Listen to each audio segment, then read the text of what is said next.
আসসালামু আলাইকুম বন্ধুরা, সকলে কেমন আছেন? আশা করি সকলে ভালো আছেন। দুঃখের একটা বিষয় নিয়ে আজকে সবার সাথে আলোচনা করব।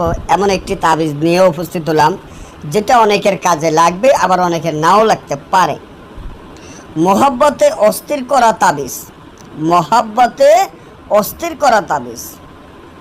দেখেন, এমন একটা খুশির দিনে, আনন্দের দিনে অনেকে ঘরে বসে আনন্দ করতে আছে, আর অনেকে ঘরে বসে কাঁদতে আছে। তার দুঃখে তার কলিজা সিরিয়া যাইতে আছে, কাঁদতে কাঁদতে তার বুক বাইসা যাইতে আছে। কারণ যে যাকে ভালোবাসে, যে যাকে ভালোবাসে, সে যদি তার স্ত্রী হোক বা তার স্বামী হোক বা তার প্রেমিক হোক বা প্রেমিকা হোক, তাকে যদি কাছে না পাওয়া যায়, এমন একটা দিনে যদি স্বামী তার কাছে না থাকে বা স্ত্রী তার কাছে না থাকে বা যে তাকে ভালোবাসে সে যদি তার কাছে না থাকে, এবং তাকে যদি তালাক দিয়ে চলে যায় বা তাকে যদি বাপের বাড়িতে চলে যায়, বা কেউ যদি স্ত্রীকে ফালাইয়া স্বামী অন্য কোথাও চলে যায়, বা স্বামীকে ফালাইয়া স্ত্রী যদি কোনো অন্য কোথাও চলে যায়, বা কোনো প্রেমিক বা প্রেমিকা তাকে সারিয়া যদি আরেকজনের সাথে প্রেম করে, এইটার মতো দুঃখ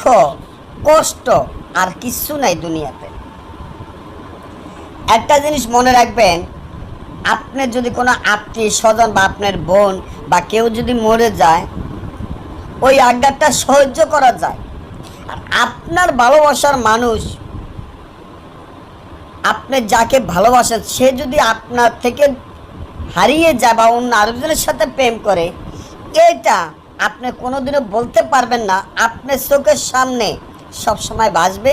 আপনার বুক দুঃখে কলিজা ফেটে যাবে, কাঁদতে কাঁদতে বুক বাইসা যাবে। কি করবেন তখন? কেউ আত্মহত্যা করতে যায়, কেউ গলার ধরে দিতে যায়, কেউ বিষ খেতে চায়, কেউ মানে কি করবে তার মাথা ঠিক থাকে না।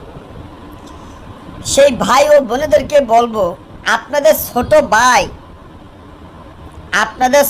আপনাদের পাশে আছে, ইনশাল্লাহ থাকবে।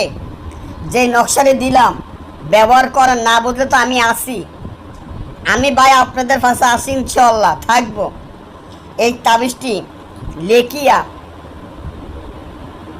সরষের তেল দিয়ে তুলা দিয়া পেঁচাইয়া আগুনে জ্বালান। তাকে মনে মনে কল্পনা করেন, সে আপনার কাছে আসতে বাধ্য হবে।